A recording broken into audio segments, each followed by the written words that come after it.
Good morning. We're getting down near the end of my now exhaustible supply of cycling knowledge, and I've got to talk about a topic that I've sort of been reluctant to get onto. It's riding in the rain, and the reason I'm coming to grips with it is because 2 days ago I had to ride in the pouring rain, and yesterday it was a light rain. So let's talk about what we're faced with when we have to ride in the rain. There's two scenarios. It could be raining when you start, that's one thing, or there's a possibility of rain. So you have to think about the things I'll talk about as to how you want to prepare yourself. If you're starting out in the rain, then you probably want to start out by wearing a some sort of protective measure. Now, there's two areas I say that you need to worry about, and the first is your general body, and for that, you would use some sort of a rain jacket. Now, you can buy these inexpensive rain jackets. They're plastic. They can eventually you can roll them up into into a very small volume to put into your pocket. So if it rains later, or if it stops raining while you're out, you can always do that. They're not that expensive, and they'll protect you very well against water. The drawback to them is they don't breathe that well. You're going to perspire a bit underneath them, and they can cause some discomfort in that way. Or you can go out and you can buy an expensive Gore-Tex type jacket that protects you well and looks better, by the way. And the only thing is you got to watch if you don't want to leave it somewhere. If it stops raining and you put it down, you want to recover it. So you need to protect the bulk of your body, and there's a couple of reasons why you want to do that. Is during the rain, your body will lose heat. It will lose heat, and you can be subjected to hypothermia if you don't protect yourself against the evaporative effect of the water on your body.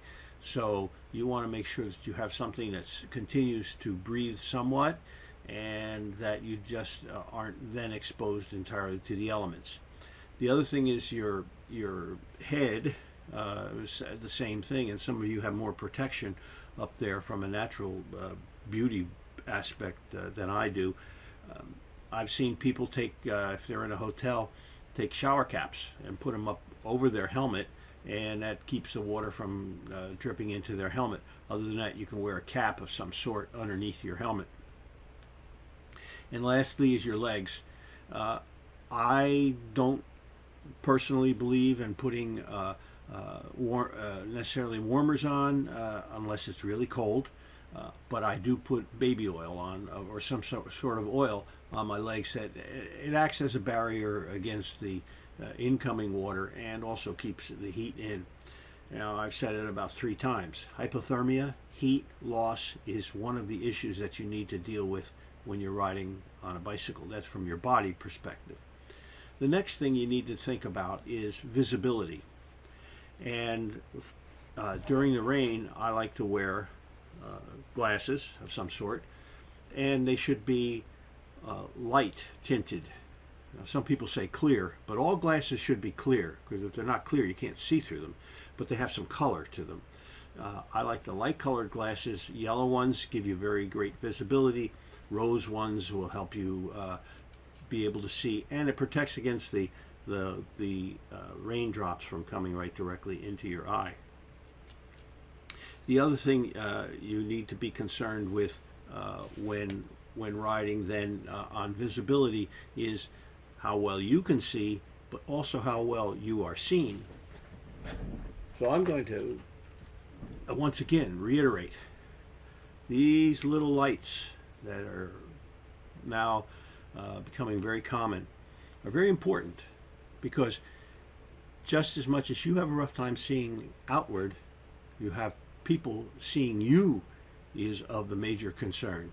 So if you have these little lights you have a better chance that someone's going to see, oh, there's a cyclist on there. And I even think of the aspect of the fact that sometimes a driver might not expect you to be out there when it's raining. So it's that much more important that you have a light. All right. So then it's the riding technique that comes into play, and you have less traction when it rains. Your brakes are less effective when it rains. So don't follow anybody as closely as you would under dry conditions, and for both reasons. One is the slipperiness of the road, and the other is your ability to stop. So you have to allow more space between you and the rider in front of you, and for those reasons. And the other thing is cornering. You have to be careful when you corner.